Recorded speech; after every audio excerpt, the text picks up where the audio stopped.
بسم اللہ الرحمن الرحیم۔ آج کی ویڈیو میں ہم ذکر کرنے والے ہیں حضرت ابراہیم علیہ السلام کے واقعہ۔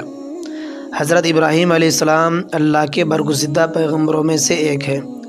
آپ علیہ السلام اتنے مہمان نواز تھے کہ آپ کو ابو سفیان کنیت سے مشہور ہو گئے۔ اللہ تعالیٰ آپ کو یہ بھی شرف عطا فرمایا کہ آپ علیہ السلام کے بعد آنے والے تمام انبیاء کرام علیہم السلام آپ کی اولاد میں سے ہیں، اسی لیے آپ کی ایک کنیت ابو الانبیاء یعنی انبیاء کے والد بھی ہیں۔ آپ کی ولادت سرزمین احواز کے مقام سوس میں ہوئی، پھر آپ کے والد آپ کو بابل ملکہ نمرود میں لے آئے۔ اللہ تعالیٰ نے آپ علیہ السلام کو حکمت و دانائی سے سرفراز فرمایا اور آپ کو آسمان و زمین کی تمام اشیاء کا مشاہدہ بھی کروایا۔ مفسرین اور مورخین لکھتے ہیں کہ نمرود بن کنعان بڑا جابر بادشاہ تھا۔ سب سے پہلے اسی نے تاج سر پر رکھا۔ یہ بادشاہ لوگوں سے اپنی پوجا کرواتا تھا۔ کاہن اور نجومی بڑی کثرت سے اس کے دربار میں حاضر رہتے تھے۔ نمرود نے خواب دیکھا کہ ایک ستارہ طلوع ہوا ہے اور اس کی روشنی کے سامنے آفتاب و مہتاب بالکل بے نور ہو گئے ہیں۔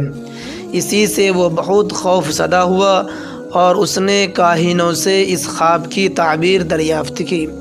انہوں نے کہا، اس سال تیری سلطنت میں ایک فرزند پیدا ہوگا جو تیرے ملک کے زوال کا باعث ہوگا اور تیرے دین والے اس کے ہاتھ سے ہلاک ہوں گے۔ یہ خبر سن کر وہ بہت پریشان ہوا اور اس نے حکم دیا کہ جو بچہ پیدا ہو قتل کر ڈالا جائے اور مرد عورتوں سے علیحدہ رہے، اور اس کی نگہبانی کے لیے ایک محکمہ تیار کر دیا گیا۔ مگر تقدیرات الہی کو کون ٹال سکتا ہے؟ حضرت ابراہیم علیہ السلام کی والدہ ماجدہ حاملہ ہوئی اور کاہنوں نے نمرود کو اس کی بھی خبر دی۔ وہ بچہ حمل میں آ گیا، لیکن چونکہ حضرت کی والدہ صاحبہ کی عمر کافی کم تھی، ان کا حمل کسی طرح پہچاننا ہی نہ گیا۔ جبکہ حضرت ابراہیم علیہ السلام کی ولادت کا وقت قریب آیا تو آپ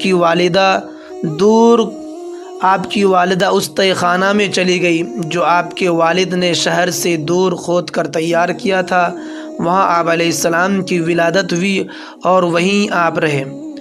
پتھروں سے اس تہہ خانہ کا دروازہ بند کر دیا جاتا تھا۔ روزانہ والدہ صاحبہ دودھ پلانے آتی تھی اور جب وہاں پہنچتی تھیں تو دیکھتی تھیں کہ اب آپ علیہ السلام اپنی انگلی کا کنارہ چوس رہے ہیں اور اس سے دودھ برآمد ہوتا ہے۔ آپ علیہ السلام بہت جلد بڑھتے تھے۔